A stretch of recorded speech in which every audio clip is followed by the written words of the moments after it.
നമസ്കാരം, മലയാളി വാർത്തയിലേക്ക് സ്വാഗതം. ഇന്ദ്രനെയും ചന്ദ്രനെയും ഭയമില്ല, രക്ഷിക്കാൻ പാർട്ടിയുണ്ട്.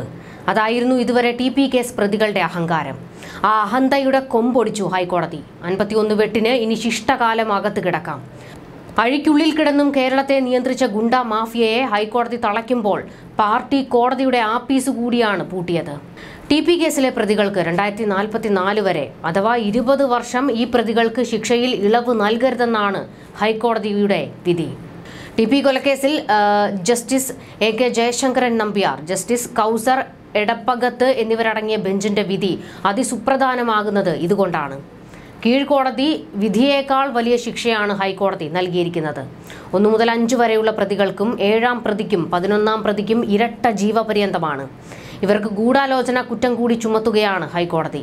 നേരത്തെ 120B അടക്കമുള്ള ഗൂഢാലോചന കുറ്റം ഇവർക്കെതിരെ കീഴ്ക്കോടതി കണ്ടെത്തിയിരുന്നില്ല.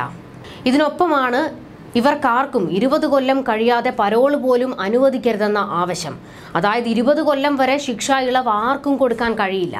അതിനുശേഷം കൊടുക്കാമെന്നും വിധിയിൽ പറയുന്നില്ല. ഫലത്തിൽ കൊടിസുനിക്കും രജീഷിനെയും പോലെയുള്ള കൊടും ക്രിമിനലുകൾക്കും ജീവിത അവസാനം വരെ ജയിൽ വാസമാണ് കാത്തിരിക്കുന്നത്. രാഷ്ട്രീയ കൊലപാതകങ്ങൾ അവസാനിപ്പിക്കുന്നതിന് വേണ്ടിയാണ് ഈ വിധി. വിചാരണ കോടതി ഒഴിവാക്കിയ KK കൃഷ്ണനും ജ്യോതി ബാബുവിനും ജീവപര്യന്തം ശിക്ഷ നൽകുകയും ചെയ്തു എന്നത് എടുത്തു പറയേണ്ട വസ്തുതയാണ്. 1 മുതൽ 5 വരെ പ്രതികളായ MC അനൂപ്, കിർമാണി മനോജ്, കൊടിസുനി, TK രജീഷ്, മുഹമ്മദ് ഷാഫി, 7ാം പ്രതി K ഷിനോജ് എന്നിവരുടെ നിലവിലെ ജീവപര്യന്തം ശിക്ഷയാണ് ഇരട്ട ജീവപര്യന്തമാക്കി ഉയർത്തിയത്. ഇവരെല്ലാം 14 കൊല്ലം കഴിഞ്ഞ് പുറത്തിറങ്ങാമെന്ന പ്രതീക്ഷയിൽ ജയിലിൽ കഴിഞ്ഞവരാണ്. ഈ പ്രതീക്ഷകളാണ് ഹൈക്കോടതി ഇപ്പോൾ വെട്ടിമുറിച്ചിരിക്കുന്നത്.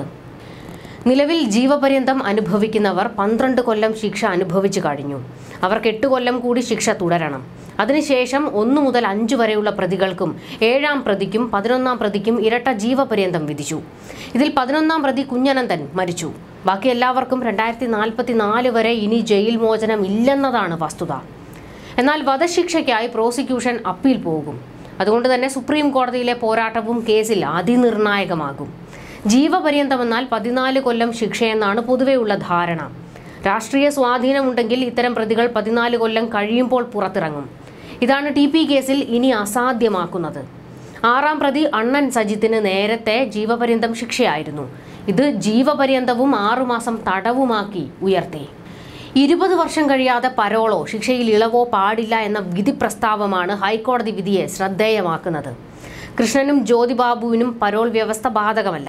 KK രമയും ആവശ്യപ്പെട്ടിരുന്നത് ഇത് തന്നെയാണ്. അതായത് പ്രതികൾക്ക് പരോള് പോലും കിട്ടാത്ത രീതിയിൽ അകത്ത് കിടക്കണം. ഒരുപക്ഷെ തൂക്കുകയറിനേക്കാൾ വലിയൊരു വിധിയാണ് വന്നിരിക്കുന്നത്. അതായത് നരകിച്ച് ഉള്ളിൽ തന്നെ കിടക്കുക എന്നതാണ് TP കൊലക്കേസ് പ്രതികളെ കാത്തിരിക്കുന്നത്.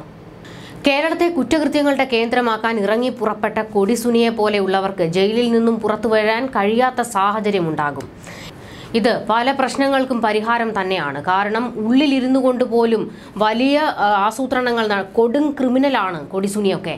ഇവരൊക്കെ വലിയ രീതിയിലുള്ള ആസൂത്രണങ്ങൾ ജയിലിനുള്ളിൽ നടത്തി പുറത്തത് നടപ്പാക്കിയിട്ടുള്ളവരാണ്. അപ്പോൾ തന്നെ ഊഹിക്കാം നമുക്ക് ഇവരുടെ ഒരു പിടിപാട് എന്താണ് എന്നുള്ളത്. CPM ആകട്ടെ, CPM ഭരിക്കുന്ന കാലത്താണ് ഇവർക്ക് ഏറ്റവും കൂടുതൽ പരോള് കിട്ടിയിരിക്കുന്നത്. ഇതിനെതിരെ പലതവണ KK രമ നിയമസഭയിലടക്കം വലിയ രീതിയിൽ പ്രകോപനപരമായി തന്നെ സംസാരിച്ചിട്ടുണ്ട്. എന്നിട്ടും അതിനെയെല്ലാം മുഖവിലേക്ക് എടുക്കാതെ തള്ളുന്ന ഒരു മനോഭാവമാണ് പിണറായി സർക്കാർ കാണിച്ചത്. പിണറായി സർക്കാരിൻ്റെ ആ അഹന്തയ്ക്കുള്ള അടിയാണ് കിട്ടിയത്. അതായത് കൊടിസുനിയെയും ഒക്കെ ഇറക്കിയതും ഇവർ തന്നെയാണ്.